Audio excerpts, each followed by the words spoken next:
एक लंबे समय के बाद भारतीय जनता पार्टी और जो एक झुंड है गोबरखोरों का, उसने मजबूर किया कि हम नेशनल प्राइम टाइम एक बार फिर से आपके सामने रखें। तो चलिए दोस्तों शुरू करते हैं। मेरे दोस्तों, मजबूर हूं कि ये नेशनल प्राइम टाइम आज करूं। मिडिल ईस्ट के हालात के बीच में आपके सामने भारत के हालात भी रखूं, लेकिन रखना ज़रूरी है, इसलिए आपके सामने आया हूं। टट्टी खोरों का झुंड पूरी तरह से पागल हो गया है।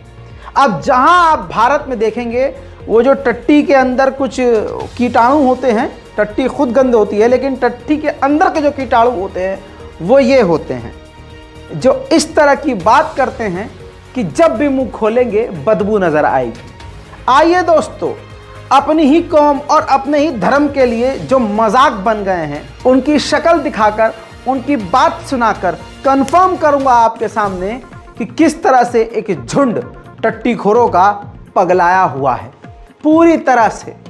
और भारतीय जनता पार्टी देश का माहौल खराब करने के लिए क्या कुछ नहीं कर रही है।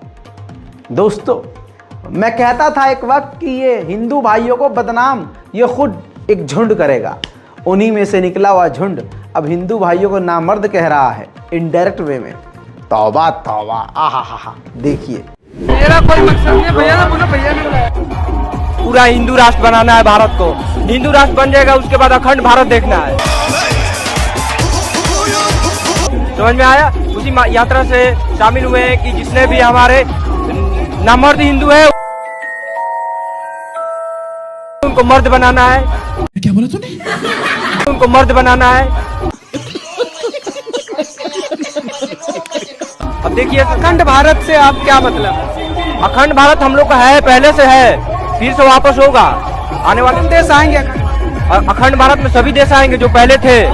कौन से?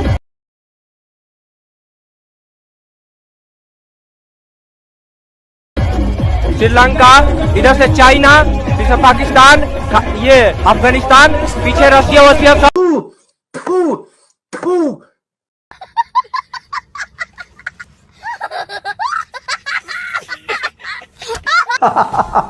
देख लिया दोस्तों, असल में ये बेचारे मुसलमानों की नफरत में पागल है, लेकिन कमाल हो उस परवरदिगार का। और यही तो इस्लाम की ताकत है, यही तो हम मुल्लों की ताकत है कि बिना मैदान में उतरे जब ये इतने पगलाए हुए हैं, तो अगर मुल्ले मैदान में उतर आए तो मियाँ भाई के सामने रास्ता हाथ नहीं आएगा। मैं बात जंग की नहीं कर रहा हूँ, सिर्फ जवाब देने की कर रहा हूँ। ये इतने बौखला गए हैं कि अपने आप को चमकाने के लिए अपने मुंह पर ही कीचड़ फेंक रहे हैं। मुसलमानों की बात छोड़िए, इस्लाम की ताकत देखिए।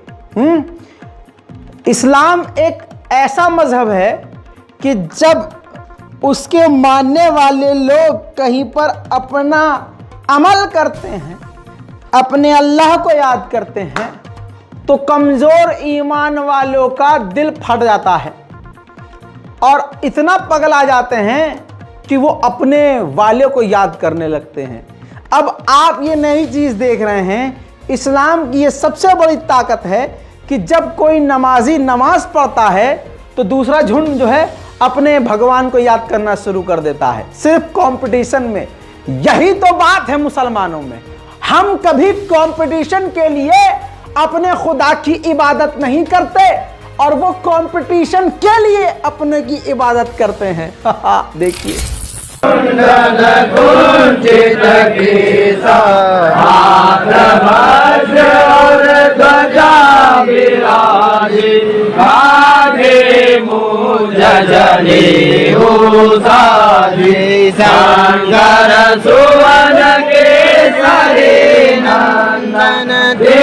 जगताप महाजगवंदन विद्यावान गुणी।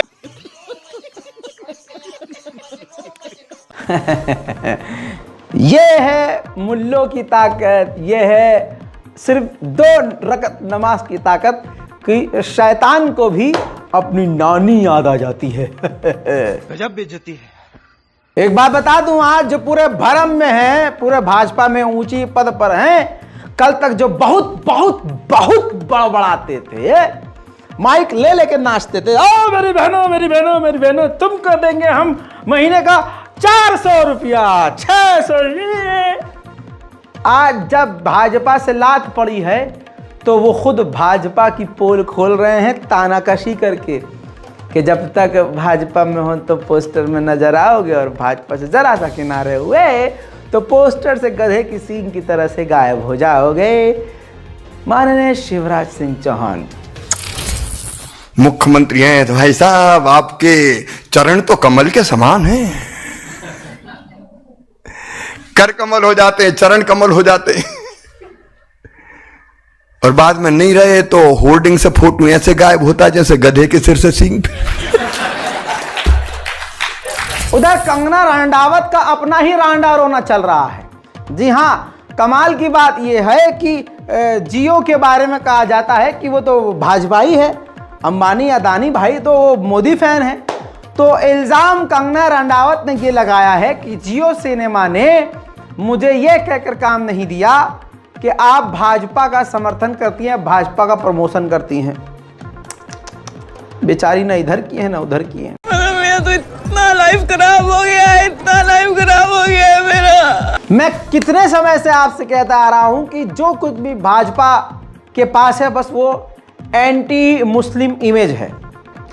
एंटी मुस्लिम वो अपनी ताकत दिखाकर मुसलमानों को दबाकर सिर्फ एक बहुसंख्यक समाज के झुंड को खुश करना चाहती है।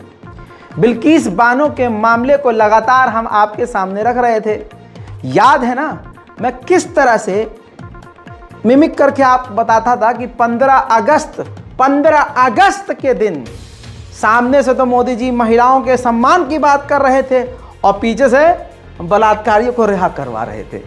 15 अगस्त को रिलीज करवाया था। बहरहाल मैं ये भी आपसे कहता आया हूं कि ये कुछ भी कर ले, हमारे कानून से हमारे संविधान से ऊपर कोई नहीं है। ये बात अलग है कि ये कानून के साथ खेलते हैं, तिगड़म बिठाते हैं, कानून का दुरुपयोग करते हैं, लेकिन दुरुपयोग ज्यादा लंबे समय तक नहीं कर सकते क्योंकि सच में अलग ताकत होती है। सच को तो ईश्वर ने खुद ताकतवर बनाया है कि सच को आप दबा तो सकते हैं लेकिन मिटा नहीं सकते।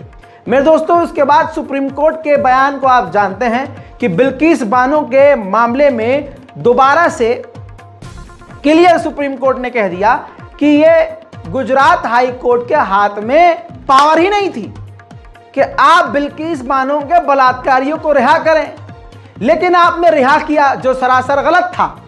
साथ में सुप्रीम कोर्ट ने यह भी कहा कि गुजरात सरकार के भी इरादे सही नहीं थे। यानी मोदी सरकार कितनी झूठी है, मक्कार है, यह साबित हो रहा है कि पूरी की पूरी सरकार, पूरी की पूरी प्रणाली 11 बलात्कारियों को, जिन सब ने मिलकर महिला का बलात्कार किया, 3 साल की बच्ची और उसके परिवार के सामने, अपने ऊपर रख कर देखे ना, कोई बहुत बड़ा कोई हिंदूवादी है तो अपने आगे रख के देखे कि तुम्हारी मां का बलात्कार हो तुम्हारे सामने और तुम्हारे परिवार के सामने, फिर तुम्हारी 3 साल की बच्ची का सर पटक के दीवार पर, जमीन पर मार दिया जाए और फिर उनके बलात्कारियों को रिहाई मिले तो उनका स्वागत हीरो की तरह किया जाए। मेरे दोस्तों, वो तस्वीर आपको याद होगी ना, जब बिल्किस बानो के बलात्कारी रिहा हुए थे तो भाई साहब उनकी आरती उतारी गई थी। आरती उतार कर ये हिंदुत्व का अपमान था कि नहीं, लेकिन कोई हिंदू खड़ा नहीं हुआ कि नहीं भाई ये गलत हुआ है, ये हमारी आस्था का मजाक उड़ा रहे हो, बलात्कारियों का तुम जो है नजर उतार रहे हो, उसकी आरती उतार रहे हो। उसके बाद यह भी खबर आई कि उन्हीं बलात्कारियों में से कई बलात्कारियों का भाजपा की पार्टी के अंदर सदस्यता के लिए नाम है। बहरहाल सुप्रीम कोर्ट, हमारे संविधान की ताकत एक बार फिर से खुली और सुप्रीम कोर्ट ने कहा कि ये सब का सब फैसला गलत था, उन सभी को अब जेल में जाना पड़ेगा। सारा विपक्ष खामोश। वो रैलियां जो निकल रही थी बिल्किस बानो के बलात्कारियों के समर्थन में, सब गधे के पिछवाड़े में चली गई, सब के सब गायब, नदारद। अब कोई नंगाई होगा तो वही आके सुप्रीम कोर्ट के खिलाफ बोल सकता है।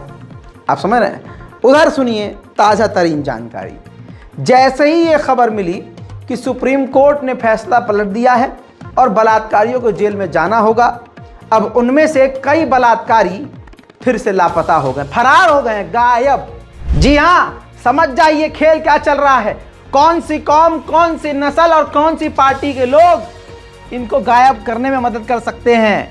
मेरे दोस्तों, अपने घरों पर वो बलात्कारी नहीं है, सभी के घरों पर ताले लगे हुए हैं। दोषियों के रिश्तेदार भी इस बात को लेकर खामोश हैं। अब सवाल यह है कि इन रेपिस्ट हत्यारे के फरार होने पर किसी बड़े नेता या किसी बड़े पार्टी या किसी बड़े इंसान का तो हाथ नहीं है। मेरे दोस्तों, सवाल यह भी होता है कि अगर ये बलात्कारी फरार हो गए हैं और सुप्रीम कोर्ट के आदेश की अवमानना हो रही है, तो क्या अब उत्तर प्रदेश बिल्डोजर वाली पुलिस क्या इनके घरों को जिसमें ताले लगे हुए हैं गिराएगी? जवाब मैं बता रहा हूं, नहीं गिराएगी। नहीं, क्योंकि यहां अंधेर नगरी, चौपट और नफरती राजा है। एक चीज आप और नोटिस करिएगा, जो पार्टी कहती है बेटी बचाओ बेटी पढ़ाओ, वही बेटी का बलात्कार करती है, बेटी का कत्ल करती है, बेटी के केस को दफना देती है। और फिर अगर कोई हिंदू उसके लिए आवाज उठाता है तो उसके साथ कोई खड़ा नहीं होता है। ज्यादा पुरानी बात नहीं उठाऊंगा, मैं बात कर रहा हूं अंकिता की। अंकिता को आप भूल गए, हम भूल गए, और भुलवाया किसने आपको मालूम है? ये माइक पर खड़े रहकर सुअरों की तरह चीख चीख कर मुसलमानों के खिलाफ बयानबाजी करते हैं, जिनकी जबान काली, दिल भी काला, मुंह भी काला। ऐसा लगता है कि चलता फिरता ये खुदा का अजाब है, लगता है कि ये लानती है और इसको देखकर गाली बकना वाजिब है। ऐसे बहुत सारे चेहरे आप सोशल मीडिया पर देखते हैं जो माइक पर खड़े होकर, हाँ, चाहे आप उसको देख लीजिए सुअरे चक्रवाणे को, चाहे वो टी राजा को सुन लीजिए, जब भी मुंह खोलेंगे एकदम मुंह से रखते हैं। ऐसा लगता है कि ईश्वर ने सिर्फ पिछवाड़ा हगने के लिए नहीं दिया है, पिछवाड़े से कम गु निकलता है, मुंह से ज़्यादा निकलता है। मेरे दोस्तों, ऐसे लोग कभी अंकिता भंडारी के लिए नहीं बोलेंगे। अब जिस तरह से अंकिता भंडारी को न्याय के नाम पर सिर्फ लॉलीपॉप उनके घर वालों को दिया गया, एक बात क्लियर हो गई कि इसमें भाजपा का कोई बड़ा नेता या आरएसएस का बड़ा नेता होगा। यह बात शुरू में समझ में आ गई थी, लेकिन अब अंकिता भंडारी की मां जब टूट गई है, जब फूट गई है, उसने खुद बताया कि आरएसएस के एक बड़े नेता का इसमें हाथ है। हत्ता कि वो बता रही हैं कि अंकिता के लिए अगर हमारा कोई साथ दे रहा है तो उल्टा उन्हीं पर एफआईआर करके उनको बर्बाद किया जा रहा है। मोदी को फ्रॉड कह रही है अंकिता की मां, और भाजपा को और धामी को फर्जी बता रही है। अल्लाह इस मां को सलामत रखे, क्योंकि इसने ज्यादा ही सच बोल दिया है। में बैठे हूँ, उन्हें ये कार्य जल्दी से जल्दी करना होगा। और मैंने ये भी सुना है कि अजय कुमार जो है वो वीआईपी है, उस पर जल्दी से जल्दी कार्रवाई होनी चाहिए, जल्दी से जल्दी कार्रवाई होनी चाहिए। मैं नहीं जानती कुछ, मैं कुछ नहीं जानती। पहले धामी सरकार झूठी है, चोर है, मोदी भी चोर है, क्योंकि मोदी ने बोला कि बेटी बचाओ बेटी बचाओ बेटी बचाओ। क्यों बोला मोदी ने कि बेटी बचाओ? आज हम बेटी को नहीं बचाते, नहीं पढ़ा तो आज मुझे भी ऐसे दिन नहीं देखना पड़ता, ऐसे दिन नहीं देखना पड़ता। जिस समय मैं मौत और जिंदगी से मैं क्या करूं? जो मेरी मदद करता है उसे के साथ धामी सरकार ऐसे दरंगी करती है। मैं कुछ नहीं जानती, मैं अभी से और आज से मैं भूख हड़ताल में बैठे, मेरी मौत का जिम्मेदार धामी सरकार है। सोचिए मां का दर्द, क्या न्याय दिया मोदी सरकार ने। और ये जो हिंदू होने का दावा करते हैं और हिंदुत्व का इस्तेमाल करके, उस टैग का इस्तेमाल करके सीधे साधे हिंदू भाइयों को क्रिमिनलाइज कर रहे हैं, जैसे टी राजा, वो खुल्लम खुल्ला नफरत फैला रहे हैं, हथियार बांट रहे हैं, लोगों के दिमाग में, दिल में नफरत का जहर घोलकर उनको आतंकवादी बना रहे हैं, और न्याय की बात करते हैं, लेकिन अपनी बेटियों के लिए न्याय के लिए कभी नहीं बोलेंगे। अब टी राजा का यह बयान सुनिए, जो कि असंवैधानिक है, और इस पर तुरंत एफआईआर होनी चाहिए, बल्कि ये गिरफ्तार होना चाहिए, क्योंकि ये जिस बेल पर बाहर है और किसी शर्तों के हिसाब से बाहर है। उन शर्तों में ये शर्त है कि ये रैली नहीं करेगा और रैली में ये भाषणबाजी नहीं करेगा। रैली छोड़िए, भाषण छोड़िए, ये सीधा काटने मारने की बात कर रहा है। इसकी बेल रद्द नहीं हो रही है, न इसकी गिरफ्तारी हो रही है। ये जानबूझकर जो बड़ा वाला है ना, सबसे बड़ा वाला, वो होने दे रहा है। तभी तो भाइयों बहनों उसकी कुर्सी बचेगी। भारत को हिंदू राष्ट्र बनाना है ना, नौजवानों को काउंटर देना है ना, गौ हत्या को रोकना है ना, तो सभी लोग अपने फोन टॉर्च लाइट खोलो। जिहाद करेगा उसको आप सबक सिखाए, नहीं तो हम सबक सिखाएंगे। जैसे हमारे नीतीश भैया जी ने कहा कि हम लव जिहादियों की आंखों को निकालकर घोटी खेलेंगे, ये भी काम आप सबको करना है मेरे भाई। लव जिहाद के नाम पर घूमने वाले लांडों को इतने फोड़े, ये मुझे आप बताना है। हम अब मथुरा में भी जो कलंक लगा हुआ है, जो इल्लीगल जो ढांचा बना हुआ है ज्ञानवापी का, वो भी टूटने वाला है मेरे मित्रों। आप साबुन खरीदो, बिस्किट खरीदो, आटा खरीदो या कोई भी चीज खरीदो, खरीदने से पहले उसके पीछे एक बार देख लेना। क्या देखना है उसके पीछे? हलाल सर्टिफाइड कहीं पर ये लिखा हुआ है क्या, ये चीज देखना होगा। अगर हलाल सर्टिफाइड या हलाल का अगर ट्रेड मारा रहा तो वो उठाकर उस दुकान वाले के मुंह पे मार देना। भारत अब मेरे दोस्तों, ये स्पीच सुना आपने, असंवैधानिक है, लेकिन अंधेर नगरी चौपट राजा किसे कहते हैं और क्यों कह रहे हैं समझिए।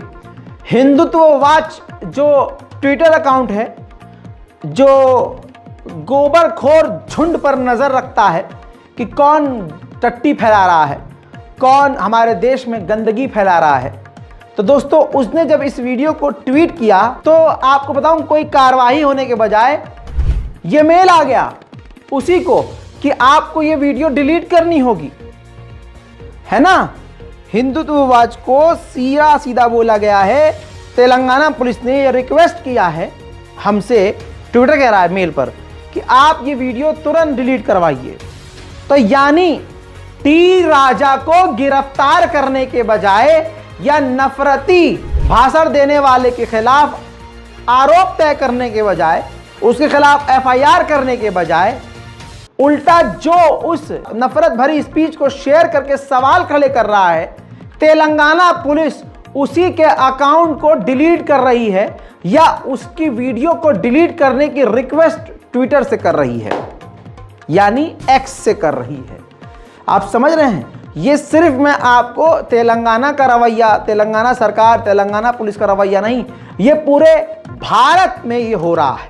मुसलमान मरे तो मरे, और मुसलमान के कत्लेआम का ऐलान अब पब्लिकली हो सकता है, लेकिन अगर मुसलमान अपने ऊपर हो रहे जुल्म को पॉइंट आउट करे तो वो गिरफ्तार हो जाएगा। देश का माहौल बिगाड़ दिया गया है, मुसलमान खतरे के निशान पर आ चुका है, ईसाइयों को भी लपेटा जा रहा है और दलितों को हमेशा से दबाया आता गया है और ये दबाते रहेंगे। लेकिन जब तक मुसलमान आपस में लड़ना नहीं छोड़ेंगे तब तक ये पिटते रहेंगे। जब तक ईसाई ये ना सोचें कि भाई मुसलमान हमारा ही हिस्सा है, हम भी मुसलमान के ही हिस्से हैं, इस भारत के धरती पर हमारा पूरा अधिकार है, हमें टूट के नहीं मिल के रहना है, ऐसे ही दलित समुदाय जब तक ये नहीं सोचेगा कि हम सबको मिलकर रहना है और मिलकर ही आगे बढ़ना है, तब तक ये तीनों अलग अलग तरीके से अलग अलग मुकाम पर पिटते रहेंगे, दबते रहेंगे। जरा सोच के देखिए, ये तस्वीर देखिए, ये सिर्फ एक जगह की तस्वीर नहीं है।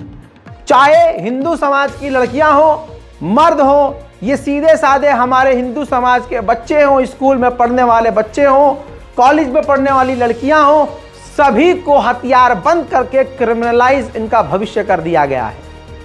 क्या मतलब है हथियारों की रैली का? संविधान के खिलाफ है। अब जरा ये सोच के देखिए, ये तो इतना लंबा झुंड हथियारों का लेकर निकाल रहे हैं, अगर सिर्फ आप और मैं, मोहम्मद रजा और आप 4-5 लोग इकट्ठा होकर अपनी लोकल इलाके और गली में तलवार लेकर रैली निकालें, उसका एक वीडियो सोशल मीडिया पर पोस्ट कर दिया जाए, क्या होगा? जस्ट इमेजिन क्या होगा। सही कहा आपके दिमाग ने, कुछ नहीं होगा, रजाग्राफी गिरफ्तार होगा है, लेकिन यहां ऐसा कुछ नहीं होगा। समझ रहे हैं? अंधेर नगरी, झूठा और चौपट राजा, नफरती राजा। अरे सब कुछ बर्दाश्त है, राजा कैसा भी हो, बस नफरत वाला ना हो। यह टट्टी घोर झुंड जो हमारे देश में एक बड़े लेवल पर है, जो गू खाता है, पेशाब पीता है, हकीकत है इसमें ऑकवर्ड होने की जरूरत नहीं है। सोशल मीडिया पर अब बहुत सारे सबूत ऐसे मौजूद हैं जिसमें वो गू खाने को बढ़िया चीज बताते हैं, गोबर को बेहतरीन चीज बताते हैं, पेशाब को बेहतरीन चीज बताते हैं। अब उनको गोबरखोर और पेशाब पियाऊ ना कहें तो फिर क्या कहें? मेरे दोस्त, कमाल तो यही है कि टट्टी के नशे में सिर्फ वो नफरत फैला रहे हैं, और कमाल ये है कि उनके साथ पूरा झुंड है, क्योंकि उनको शायद समझा दिया गया है कि देखो हम तुमको कुछ नहीं दे सकता है, अब तुम गो खाओ, पेशाब पियो, हम बस तुमको इस्लामोफोबिक दे देंगे, तुम बस मुल्लों को डराते मारते रहो और हम तुम्हें छूट देते रहेंगे। शायद इसी वजह से दिमाग ये कहता है, हमारा खूबसूरत भारत में सिर्फ जो नफरत फैल रही है इसी वजह से। वरना जो आदमी रात को 8 बजे आके 1000 और 500 का नोट बंद कर दे, वो नफरत नहीं रोक सकता क्या? रोक सकता है, कहीं हद तक रोक सकता है, कहीं हद तक, लेकिन वो रोक नहीं रहा क्योंकि फ़ायदा है। अब ज़रा सोच के देखिए, असदुद्दीन ओवैसी की ज़बान काटने पर 11 लाख रुपए का इनाम हिंदू सेना, क्या कहें फिर इसे? ये कौन सा संगठन है भाई साहब? आतंकी सेना है, ये गुंडा सेना है, क्या है?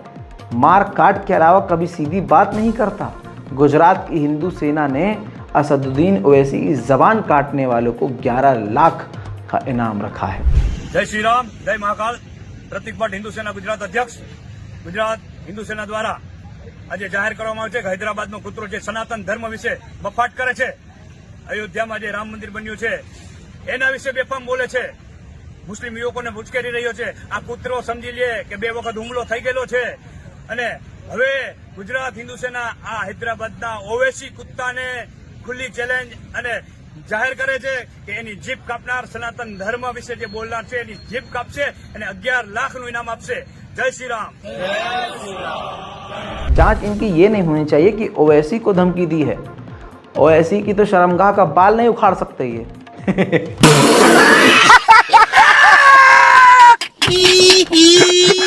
ओवैसी की जबान काटेंगे। ऐसा ना हो तुम्हारी कुछ चीज कट जाए, 1 इंची गायब हो जाए।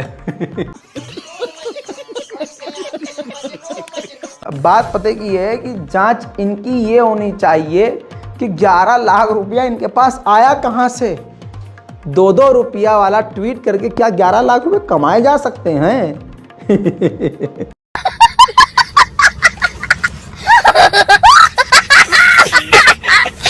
अच्छा, एक चीज आपने फील की होगी कि भाजपा के अंदर ज्यादातर जो मंत्री और नेता आपको कार्यकर्ता मिलेंगे, झंडूबाम मिलेंगे। ससुर इतने झंडू हैं, खुद अपने प्रधानमंत्री अपने मतलब मानने का अपमान कर देते हैं। मोदी जी कुछ कहते हैं, ये कुछ और कहते हैं। इनका बयान इनके पिता से मैच नहीं खाता है, गड़बड़ रहती है इनकी। जहां सोचिए भाजपा एड़ी चोटी और है ना पूरा पिछवाड़ा का जोड़ लगा के कोशिश कर रही थी इन्हें दबाया जाए और कहा जाए जनसंख्या नियंत्रण कानून, उधर भाजपा का ही नेता मंच से कह रहा है आप दबा के बच्चे पैदा कीजिए, खूब सारे बच्चे, प्रधानमंत्री मकान बना के देंगे। बताइए, वाह।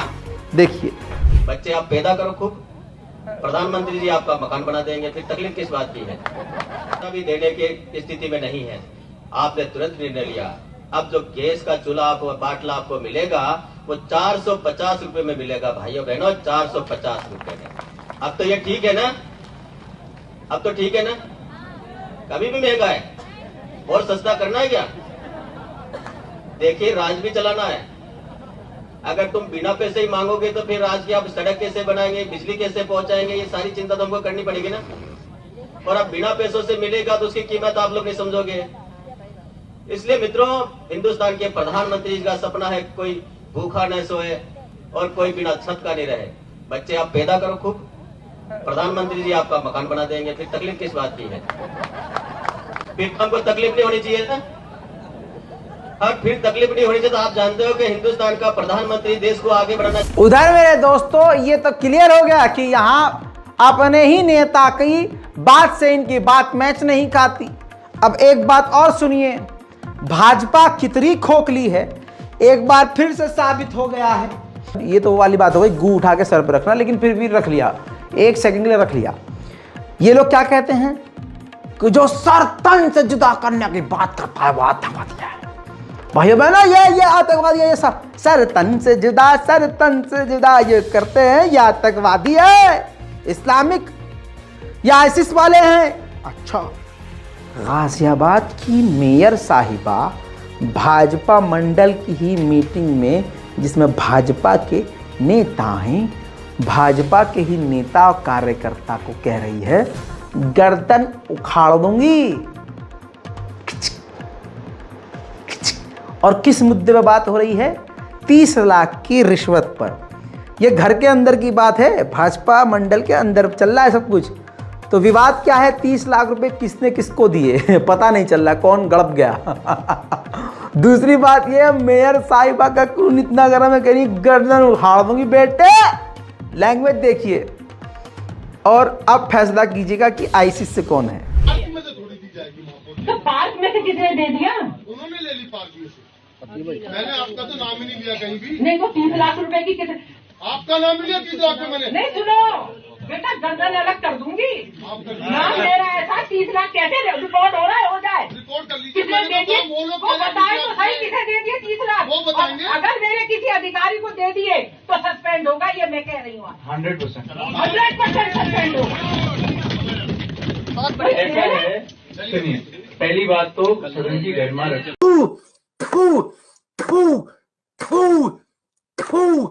तो दोस्तों पता क्या चला? हाँ, 3 चीजें यहां 30 सेकंड में क्लियर कर दूं। पहला ये कि ये भाजपा नेता, इनके अब्बा कल कुछ और कहते हैं या आज कुछ और कह देते हैं, पहला। दूसरा ये, इनके ही घर में लाठी डंडे चल रहे होते हैं, एक दूसरे की गर्दन काटने की बातें करते हैं। तीसरा, अब आप कहेंगे राजा भाई तीसरा तो आपने मजा दिया ही नहीं। हाँ, ये देखिए, भारतीय जनता पार्टी के ऑफिशियल अकाउंट से हिंदू मुसलमान के बीच नफरत फैलाने के लिए सरकारी तौर से एक वीडियो पोस्ट किया गया, जिसमें लिखा गया कि 1556 ईस्वी में बाबर ने श्री राम जन्मभूमि पर बने मंदिर को ध्वस्त कर मस्जिद बनवाई थी। अब हकीकत यह है, जैसे अशरफ हुसैन ने रीट्वीट किया और हजारों लाखों ने रीट्वीट कर दिया तुरंत ही कि भाई लेकिन बाबर की मौत तो 1530 में हुई थी, 1556 की तुम बात कर रहे हो तो बहुत बात की थी, लेकिन बाबर तो 1530 में निमट गया था यार।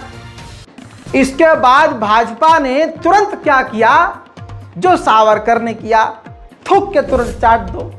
इन्होंने बल्कि सावरकर से एक कदम आगे काम किया, थूक के साफ कर दिया।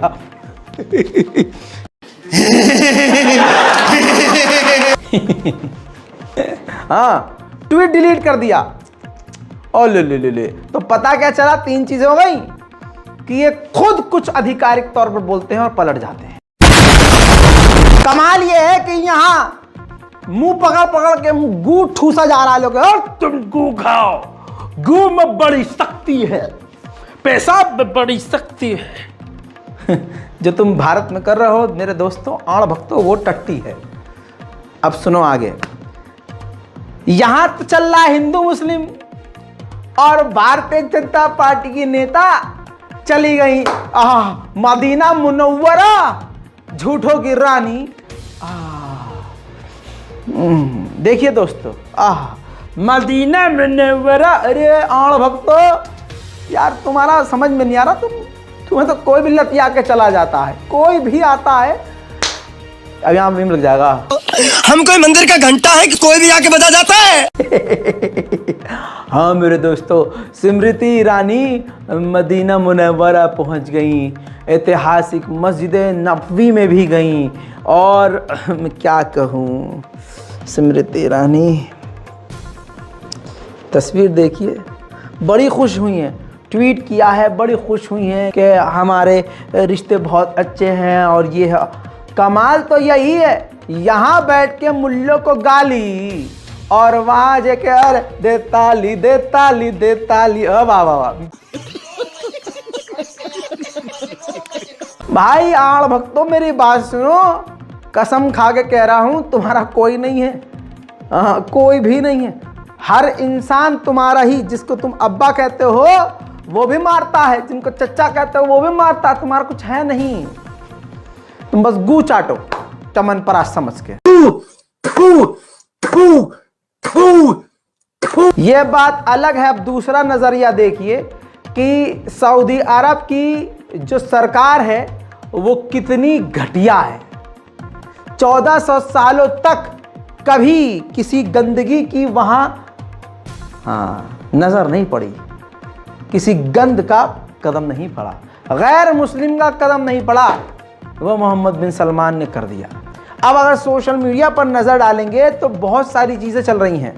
लोग स्मृति ईरानी की वीडियो को शेयर करके, फोटो शेयर करके मांग कर रहे हैं कि भारत को मांग करनी चाहिए कि मदीना के अंदर मंदिर होना चाहिए।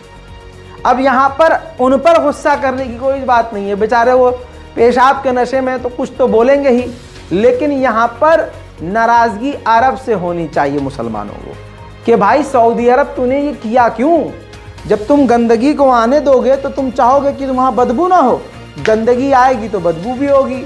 अब यहाँ से माननीय स्मृति ईरानी वहाँ पहुँची है तो उनके चाहने वाले और वही जो टोली है जो गू को बीमारियों का इलाज बताती है, वो लिख रही है सोशल मीडिया पर कि मदीना में मंदिर हो। अंधभक्तों को बात बहुत ज़्यादा चुभ रही होगी, लेकिन हकीकत में तुम्हारा कोई नहीं है। याद रखना, आज स्मृति ईरानी वहां पहुंच गई हैं मस्जिद के अंदर मदीना में। माननीय मोदी जी भी साल में 1-2 बार मस्जिद पहुंच जाते हैं। मोदी जी जो है मज़ारों पर भी जाते रहते हैं। अब खबर यह है कि कुछ दिन बाद मज़ार पर मोदी जी चादर भिजवाएंगे। इतना ही नहीं, मजलिसों में भी जा चुके हैं। मुहर्रम के प्रोग्राम में, बोरा मुसलमानों के प्रोग्राम में खुद मोदी जी जा चुके हैं। मिंबर के बराबर में बैठकर जो तलावत पूरी नस्ल और कौम कर रही थी ना वहाँ बोरा की, ये भी उसी किताब में मूड़ी हिला कर पढ़ रहे थे। देखते हैं तेरे मज़ाहिर नए नए, देखते हैं तेरे मज़ाहिर नए नए, मगाहों से बाहर निकलने लगे तो इस तरफ। और ये भी छोड़ो, बुरा लगता है यार, तुम पापी पान पाती तान तलते तुम दलियाते रहते हो। जाने वाले तो खीर खाने पाकिस्तान भी पहुंच जाते हैं। गए थे कि नहीं मोदी जी पाकिस्तान? अब बताइए कौन है आपका? चलिए, मार्क जकरबर्ग से मोदी जी मिले थे, फेसबुक के मार्क जकरबर्ग से। अब आड़ भगदम नशे में, आज तो गया गू चाट लिया, आज तो मार्क जकरबर्ग को हिंदी बना देंगे हम, हिंदू। खूब खूब तारीफ पे तारीफ, खूब तारीफ पे तारीफ। अच्छा, डील भी हुई थी। उसी डील के मुताबिक मार्क जकरबर्ग ने फेसबुक को अलाउ किया कि भाई जो हिंदूवादी संगठन है मुसलमानों के खिलाफ कुछ भी लिख सकते हैं, लेकिन मुसलमान कुछ लिखेगा तो उसकी पूरी लोकेशन हम भारत सरकार को दे देंगे। ये सब हुआ है, ये रिपोर्ट आ चुकी है। अब यहाँ आड़ भग खुश हो गया, हमारा है जकरबर्ग, हमारा है। आज बताता हूं कि जकरबर्ग भी तुम्हारे पिछवाड़े पर लात मार चुका है। हिंदुस्तान टाइम्स की रिपोर्ट है अंग्रेजी में, मेरे दोस्तों, और तमाम जगह आ चुकी है। मार्क जकरबर्ग ने अलग से काफी पहले से बिजनेस शुरू किया हुआ है। उसका ख्वाब यह है कि वो पूरी दुनिया को सबसे बेहतरीन, सबसे स्वादिष्ट मीट खिलाएगा, गौमांस खिलाएगा, गाय का गोश्त। ये काम करने के लिए वो अपने, समझिए कि गाय जो उसने पाली है उस फैक्ट्री में गायों को दुनिया का सबसे महंगा बादाम खिलाता है और बियर पिला रहा है। बादाम खिला रहा है, बियर पिला रहा है। अब यहां पर आड़ भग खुश हो होंगे, यार ये यार बियर के साथ बादाम क्या जोड़ है। लेकिन ससुरत तुम्हारी अम्मा को पिला रहा है, गाय को बादाम खिला रहा है और बियर पिला रहा है। रिपोर्ट है ना, पढ़ना आता है? नहीं आता? पढ़ना चाहिए था ना, या अब्बा भी नशे में थे तुम्हारे। खैर आगे बढ़ते हैं। हिंदुस्तान टाइम्स के अंदर जाकर पढ़ लीजिएगा, लीजिए फुल स्क्रीन पर लगा रहा हूं, अब जरा ध्यान से खुद पढ़ लीजिए। मार्क ज़करबर्ग ने खुद बताया कि वो पूरी दुनिया को गाय का गोश्त सबसे स्वादिष्ट देने के लिए अपनी गायों को बियर पिलाते हैं, बादाम खिलाते हैं पूरे साल। और इंस्टाग्राम पर उन्होंने गाय के गोश्त की मजा आ गया तस्वीर डाली है, बढ़िया बढ़िया चीजें लिख के, मतलब अपना वो गाय के गोश्त का जो बिजनेस है वो आगे बढ़ा रहे हैं। अब यहां पर एक बात कहना चाहूंगा आड़ भक्तों की टोली से, पिया है अगर सच में अपनी अम्मा का दूध तो आज से फेसबुक जाना चाहिए छूट। क्या बात है सर, क्या बात है सर, क्या बात, ये बात है, अरे सर क्या बात। और इसके बाद भी कोई आड़ भक्त फेसबुक पर नजर आ रहा है तो उसके मुंह पर मेरे दोस्तों, आज अड़ भक्तों के लिए सौगात आईफोन 11 मुफ्त दिया जाएगा। गिव अवे कर रहा हूं, लेकिन ये सिर्फ आड़ भक्तों के लिए है। केबीसी भूल जाएंगे आप, केबीसी पे आप नहीं जा सकते, लेकिन यहां अगर आप आए हैं तो आपको आईफोन 11 प्रो मैक्स, वो भी गोबर के कवर के साथ और गौमूत्र के लेयर के साथ इनाम मिलेगा। सवाल यह है दोस्तों कि गाय का गोबर वेज है कि नॉन वेज?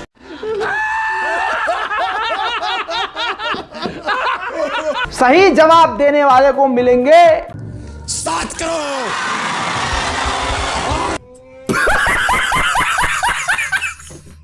भाई एक कौम पूरी तरह से पगला चुकी है, और खासकर वो जो गू और पेशाब की, कितनी बार कहूं आपको याद हो जाना चाहिए। अब तो हाल ये हो गया है कि अपने पिता के मरने पर, भाई ये मौत तो सबके लिए बुरी है, चाहे कोई भी मजहब हो, कोई अपने बाप के मरने पर खुश नहीं होता। कमाल तो यही है कि भैया अब्बा मरे हैं तो वाराणसी का एक मामला है, पिता के मरने पर जब उसकी मतलब लाश जलाई जा रही थी, अंतिम संस्कार हो रहा था, तो जलाते वक्त बेटे ने अपनी बाप की जो मतलब जो अर्थी जल रही थी, वो जो भी हैं, तो भैया उसके ऊपर शराब डाली और बीड़ी भी डाली। पता है क्यों? कहा कि मैं नहीं चाहता कि मेरे पिता का कोई जो है अरमान दिल में रह जाए। और ये हो रहा है। आपको ये मजाक लग रहा होगा, लेकिन कितने अफसोस की बात है। अब ये क्या का नशा है? पेशाब का नशा है, गू का नशा है, क्या है? देखिए। हर हर महादेव। बाबा बड़का बाबू के दे तू अपने, बड़का बाबू आज गईलन सीधे स्वर्ग लगा के जा तू।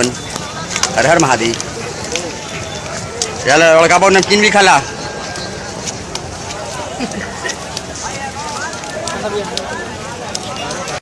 बड़का बाबू भैया कहो तू कि बड़का बाबू पान भी खरीदलन है, सिगरेट भी पीलन है, और का पीलन है, मतलब मिला जुला के सब व्यवस्था हो गया। बड़का बाबू गईलन, मतलब आज बड़का बाबू गईलन। हर हर महादेव। भैया बनारस में सब कुछ हो गया तो पान कैसे न जमी? ये देखा पान भी बड़का बाबू जमा लेलन। हर हर महादेव। हाँ, अब बड़का बाबू स्वर्ग में मिल गए सीधे। हाँ, देख लिया दोस्तों, मजाक नहीं उड़ाना चाहता, इसलिए यहाँ पर कोई मीम पीम नहीं है, लेकिन सोच के देखिए ये चल रहा है। अब इसके भी डिफेंस में लोग आ जाएंगे कि अरे भाई ये तो तुमने ज़्यादा पता है, हमारे यहाँ ये चलता है। ये चलता है तो भाई अब तो चल सकता है, अब तो क्योंकि मोदी है तो मुमकिन है। इनके मन में जो कुछ भी आ रहा है वो कर रहे हैं, बोल रहे हैं। जैसे हमारे माननीय प्रधानमंत्री शक्तिमान मोदी जी के नेता प्रहलाद जी हैं, वो बोल रहे हैं, आपके सामने पूरा उनका बयान रख रहा हूं। उन्होंने बोला है कि कांग्रेस ने अपनी सरकार में बिजली ठीक से न दे पाने के कारण जनसंख्या बढ़ गई। ये तो लेटेस्ट न्यूज़ है। तो चाचा का कहने का मतलब ये है कि लाइट न होने की वजह से लोग घरों में कार्रवाइयां करते थे तो बच्चा ज़्यादा पैदा हो गया। तो कुल मिला के आज के टाइम पर हमारे घरों में, आपके घरों में जो बिजली लगातार आ रही है तो बच्चे कम पैदा हो रहे हैं, क्योंकि हमारी उंगलियां हैं नहीं, हम बटन बंद नहीं कर पाते। हमारे बेडरूम में जो लाइटों का स्विच है ना, वो हम ऑफ नहीं कर पाते। तो चचा को ये लग रहा है, अरे चचा आपके भी रूम में बटन है वो स्विच आप कर लिया कीजिए। वहीं दोस्तों बहुत एक सीरियस खबर, 15 लाख रुपए उत्तर प्रदेश के उन्नाव में जो मोदी जी ने घोषणा करी थी वो लेने के लिए खबर आ रही है कि बलविंदर जो है SBI के बैंक में पहुंच गए, जिसके बाद आसपास खड़े लोग घबरा गए।